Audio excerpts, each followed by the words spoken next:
which is memorable for Brighton against Manchester United in Sussex and truly forgettable for Jose Mourinho's team. Reaction to come, but let's get some more from the boys here. I mean, we're only on match 2, but given on that performance, how concerned, how worried are you going forward? Yeah, I was worried before the season started, to be honest, with the pre-season form. OK, that doesn't always go into the season. I know that. They wasn't great against Leicester last week. They won the game. But today was a big worry, really. You know, you're looking at your second game of the season, and confidence looked as low as it could be. You know, people didn't really want the ball. They wasn't prepared to pass the ball forward into Lukaku. Bailly, Lindelof looked all over the place. You're right, it was a worrying performance. Is there one United player there today can come out with any credit whatsoever for you? No, probably those that didn't play. Probably have improved their status within the, you know, Sanchez didn't play, Jones didn't play. Jones and Smalling now be thinking I'll be playing next game. I think maybe the problem, I said before the game, I was really positive before the game, maybe the problem's us, because we've been spoilt with Manchester United over the years. Maybe we're expecting Manchester United to be this team that's going to challenge Man City, Liverpool. Maybe that's as good as it gets for them. Maybe that is what they are, you know. Maybe they are just an average team that can't beat the lower teams. Well, let's not forget, I mean, Jose Mourinho, Paul, has been at pains to remind us all since the season started. They finished second last season. They were the closest to Manchester City. So when you say that, the expectations surely are to be better than last season. Yeah, it has to be. Of course it does. You'd expect United to get closer to City. But when you look at performances last year, you never actually thought they was close to being... could get any closer to Man City. You just never feel that. And even... I say you can watch this United team, they could beat Tottenham 2 or 3-0 at home, and it still wouldn't impress you. That's just the impression they give. I don't think you can blame the manager too much today. He sent a team out there, and individual mistakes were scary, really. People giving the ball away, Pogba giving the ball away again so much. And this is a £90 million midfield player. He should be controlling games. He should be composed. He should be leading the rest of the players, showing them how to play. And he's constantly giving the ball away. Again, Lukaku, I thought it was disappointing, never really got hold of the ball. And nobody affected the game. As a Man United player, you go out there to affect the game. They're all just going through the motions. Everything's trying to be simple, trying to keep it easy. But it's just, it was so bad. Yeah, Pogba gave the ball away more than anybody else on the pitch today. Paul says you can't really blame the manager. So when you look at that 11, should they be good enough to go and give Brighton a real game today in that They should be winning. They should be beating. That should be an easy game for them against Brighton. That's taking nothing away from Brighton. Look, the worry for me is that you had 11 players not playing well. No, sometimes when you get 3 or 4, it's a bad day. When you get 11 players not playing well... Is there a deep-rooted reason when you get all That's 11? When you've got to start thinking, are they not playing for the manager? Are they not happy with the tactics? It was just a poor performance. Well, let's hear what the manager thinks about it. Here are the comments. You know, is it as simple to put it down to big individual errors today, is it? Well, it was. There were big individual errors. You think when United got back to 2-1, you thought United will go and win this 3-2, and then Bailly, Lindelof make 2 massive errors. So in that respect, yes. And I actually like what he said about criticising players. He's been criticised for criticising players. I actually think today was probably the day when he could have gone for his players, and actually everyone would have probably accepted it. But he must be unbelievably worried. He didn't want to talk about the transfer window there. No secret that he wanted a centre-half. But dare I suggest that the 2 playing today were signed by Jose Mourinho for a substantial amount of money, and you were worried about them throughout the day? Worried about them, not just throughout the day, from last season as well, sir. I don't think they're anywhere up to the standard of a Manchester United centre-half. At times, you have to defend. As a Man United defender, you have to defend because it's so based on attacking football, or it used to be based on attacking football, that you need 2 strong leaders at centre-half, 2 quick players who can bully a centre-forward. Neither of them two are capable of it. Have they got anyone else? As Chris Smalling, Phil Jones, are they capable of it? I don't think they are. They don't stay fit enough for long enough. And you can never... Phil said you need to have 2 centre-halves, reliable, you can rely on every week. They've got 4, and I don't think any 2 of them you can count on week in, week out. But the 2 played today, you get my point, are Jose Mourinho buys. Yeah, exactly. Yeah. I don't know what to say about that. Of course, yeah. I'm Speechless. Speechless. Yeah. He's bought the two players for a reason that he thinks they're good enough. Today they've shown they're not good enough. Look, in weeks to come, season goes on, they may improve, but they've been there a year now. Bailly's had a lot of injury problems. Lindelof's had injury problems. They just don't look not composed enough to make too many mistakes. And this is against the Brighton team. Imagine when you're playing Liverpool's, when you're playing your Manchester City's, your Chelsea's. It has to be a big worry for him. And the third goal that he was talking about there, the killer goal, the penalty, did that sum it all up for you? No, it did, because I couldn't understand the position of Victor Lindelof going so far out. Yes, we like the centre-backs to split, but his position is totally unnatural. He then doesn't cover round. Then Bailly dives in on Glenn Murray, who was going away from goal. Look at Victor Lindelof there. He's out of position. He then tries to step up offside. Now Murray's going away from goal and Bailly goes to goal. Look, I don't know what Eric Bailly was on today, because that's the poorest centre-back performance I've seen in a long time. He looked like... I don't know what he looked like. I think that goal summed up Man United today. It was just mistake after mistake. And just when you think they've got a chance to get back into the game, they score the goal. And then dopey defender goes... That's not Jose Mourinho's fault, that. Well, He'll hate every bought minute those of two that. players, signed though, him, Phil. yeah. No, but that play... What did you say? He signed him. Yeah, but that passage of play, the ball being chipped into midfield, losing it in midfield, being so open, I can't think for the life of me that Jose Mourinho coaches his team to do that. Anyway. So you're telling me that what the players have done there is not what they've been coached to do? 100%. I'd never see a Jose Mourinho team where centre-backs go and stand where Victor Lindelof goes. I've not seen it. I've watched him for Real Madrid, Porto, Inter Milan, Chelsea twice. I've never seen a centre-back go as wide as that. I think they have, Phil. I think they have done that. For who? For United last season, I think they tried to do that, but they're not good enough to do it. You know, they go to that 6-yard line and the keeper tries to play with them, but these players, they're not comfortable enough on the ball. The last thing they want near Eric Bailly today, the last thing he wanted near him was the ball. He was frightened to death. He made so many mistakes. He was a nervous wreck once the ball came to him. Now, if you're going to play that way, you need to have centre-halves with composure, like City do have, that can play out from the back. But they don't have it. They don't have it. And I see what David's trying to do. He's trying to clip it into Fred, but he just got a little bit too much on it. And Brighton was so organised, the midfield had pounced on him straight away, and that's where the mistake came from. It's a fascinating chat. Let's go back to Brighton, to our match commentator, Andy Townsend, who watched it all live. Could you quite believe what you have just watched, Andy? No, and it's really interesting listening to the guys there. It's really is. I think they've hit it absolutely the nail on the head. For me, with Lindelof and Bailly, you can play one of them perhaps with a leader, with somebody there that's an organiser, a talker, someone who can sort things out, knows when to play, knows when we're going to squeeze and push up and hit the halfway line.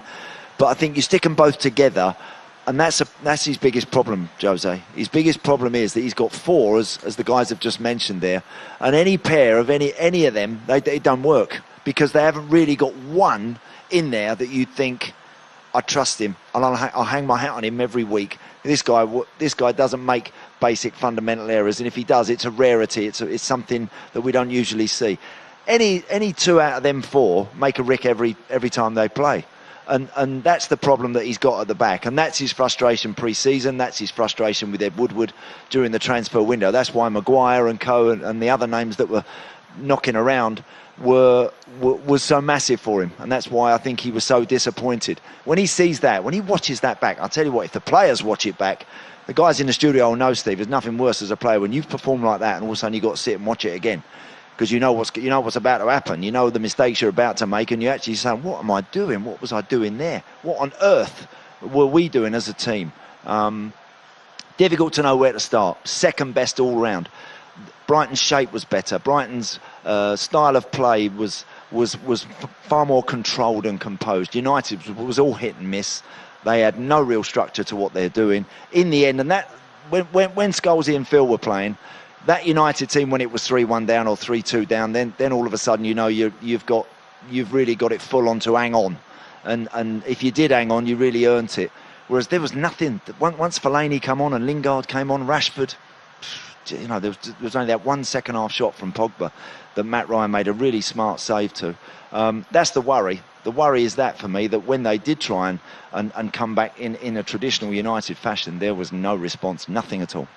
And Paul, does that worry you, what Andy's saying in terms of leadership, you know, in that second half? Anyone to drive the team forward, to spark any kind of potential comeback? It does, yeah. We did actually say that before the game, and there's lack of leaders in the team. That's why we thought Paul Pogba might be the ideal candidate to be that leader, but he wasn't there today either. He had another really poor game. He's so inconsistent. And as Andy's saying there, when you're 3-1 down, your first thought then is, we've got to score goals. We have to score goals. Where's the urgency? You get a ball in midfield, there's so many, they're playing the ball backwards. Paul Pogba's playing the ball out of play, he's over-hitting passes, hitting passes short, he's getting caught in possession. You overcomplicate games. You have to get the ball to the players who can beat a man, who can win games for you. Lukaku can do it. Martial can do it. Martial, I think in that first half today, I think, what was he on for, 55 minutes, an hour? He got one ball on the left-hand side in the first half, and he absolutely flew past it right back. I can't remember another time when you get the ball to him. As a midfield player for Man United, your job is to get the ball to your best players who can hurt them. And the Man United players, the midfield players, could never do it. They couldn't get a ball into Lukaku, they couldn't get a ball into Martial, and they couldn't get a ball into Rashford when he came on. It was your position as well, Andy. They were overrunning there today, weren't they? They were, and Dale Stevens and Davy Propper, I mean, again, all they had to do, and they do it well, Brighton. We have to give them a lot of credit in amongst all the United talk. I know the boys had given them a lot of praise at half-time and at full-time, but it's not easy to do what Brighton do, but they do it really, really well. They don't dive in, no one's out of position, everyone seems to be in their right slot, they're all comfortable in the positions that they're playing in, and if they get in front and they sit and wait and then ask a question of what have you got to break us down, they're good at that, and it was the perfect recipe today against a United team where some are chasing fitness, some are still trying to convince the United fans that they can be proper United players, real successful United players, and it just worked a treat for Chris Hughton and his players. They got in front and they never looked like squandering that. They were very, very comfortable, and that's a real bonus for Chris and his players moving on now, because they've got a spell of tough games coming up. Is that whenever a change was made, whenever another big name come flying onto the field, it didn't alter things. It didn't change what Brighton did. They were just very, very cool and calculated with what they were doing. Andy, where do United go from here now? Look, me and Scholes are obviously supporters. You was at the game today. Where do they go next week against Spurs? Did they change the centre-backs? Did they change the midfield? You know what, Phil? I got a feeling that was that bad, right? That you can rip it up and start going crazy and making massive wholesale changes. I'm not sure he will. He might want to make one change with one of the centre-halves. I think Eric Bailly, I thought he was just a joke today. I thought he was an absolute joke. Honestly, I mean, everything he did too slowly, and he made rash, panicky decisions like he did for the penalty. I heard what you were saying about Lindelof, being out of position, and he was out of position for the pen. But Bailly don't have to dive in there. He got the best goalie in the world between the sticks, and he's still got a lot to do there, Pascal Gross. And I think in possession he was casual, and he made bad decisions with the ball at his feet. Everything he did today was of a standard of a League Two standard, with the greatest of respects. Nowhere near good enough for Man United. I wouldn't be surprised next week if Mourinho decides that he's got to do something with him and makes a change with that, because there will be some changes, of course, but there were so many today that were poor. Ashley Young as a left back does a great job. As a right back, Dane got the legs, just not got the legs to get up and down. He can't play there. Can't play him there every week. I mean, Ashley could hardly play there as a right winger in his prime. He can't play as a right fullback now, like Walker, like Trippier, like Trent Alexander-Arnold. Just hasn't got the power in his legs anymore. His legs are empty in that respect. So he can only play off the left side. But Luke Shaw's there now. So there are issues for Mourinho that he's got to deal with. But I just think when it was that bad, Phil, as it was today, maybe there'll be a couple of changes. But maybe he'll say, listen, the rest of you have got a chance to put it right. You know, I think against Tottenham, I can see a midfield against Tottenham with Herrera, Fellaini and Matic. Yep. I'm saying, right, I'm just going to play three defensive type players in there, maybe go a little bit more direct. I'm going to play Rashford on the left and maybe play him sort of like where he did at the start, where he ends up in left back position, and almost go back to basics. Yeah. You know what I mean? Because today, even though you say how poor they were, I actually didn't see a system of play. No. I didn't see. I mean, what did they play, Andy? Well, what was it? 4-3-3. 4-3-3. It was 4-3-3. So it was Pogba just off one side and Fred off the other side of Pereira, who was the pivot, if you like, in the middle, and then obviously the two wide players and Lukaku. But Andreas Pereira today looked a bit lost and didn't look like he had the game to maybe boss it from there, and he looked a little bit flaky. And Brighton, every time the ball went into him, they were quick to anticipate when it was going in, and they were pinching it off of him. And yeah, it was a tough afternoon, I think, for him in particular. I think as well, with knowing Jose, I think with a team like Tottenham coming to town, he'll want to play the players that he trusts the most. And if that means Ashley Young's back in as a left full-back, he'll do that. If that means Herrera comes in, he knows that whatever he asks Herrera to do, he'll try and do it to the T. You know, he will always try and do exactly what his boss feels is the right thing for him to do. Often has to sacrifice his own game in order to do that. But so don't be surprised, you're right, Phil, to maybe see one or two of those boys maybe figuring if they're fit and if they're ready for it. Top stuff, Andy. Thank you very much indeed. Safe journey Cheers, back. guys. Thank you. Andy Townsend at Brighton. Just getting back to the centre-half issue you were talking about there. He can't... I know the next game is the most important game, but he can't do anything until January at the earliest. So those players he has at the moment, he has to find a solution somehow between now and January to try and keep some goals out. He has, yeah. I'm not sure where he goes from here. Does he change the two of them for Smalling and Jones? I think after today, I think he has to. I think he has to give that a go. Well, Phil wanted to change him at half-time, to be fair, didn't they? Yeah, well, look, I said before the game that I thought Bailly was the best of the five, and I put Rocco in that as well, because he's still got Marcus Rocco. So if you're saying go with Bailly, who'd you play next to him? Maybe Chris Smalling is probably the safest. Do you go back to Jones and Smalling? I think them two have had the day maybe because they've been tried and tested. But Michael Carrick, can he come? Can he come? No, I don't know where the partnership is. It literally is putting them in a hat and see which two come out, because the two didn't work today. We know Jones and Smalling probably hasn't worked in the past, so... I actually saw Chris Smalling about 6 months ago, and I had a chat with him about that. Who do you prefer playing with? And he said Lindelof, which surprised me a little bit, but possibly they could go down that route. Andy was talking about Paul Pogba there again. We always seem to talk about him, but you made the point right before kickoff. His price tag, he's now the captain. You expect a little bit more. Is that second half where you want a senior player, a person with the armband, to stand up and be counted? Yes, it is. We keep saying I keep saying every week we want more from him. We've seen quality in him for so long, especially at Juventus. He's brought it in moments, in flashes for United last year, I suppose, but never really gone on to dominate a season, gone on to dominate games really in the way that he should do. And you look at the physical attributes of him. People shouldn't be able to stay with him.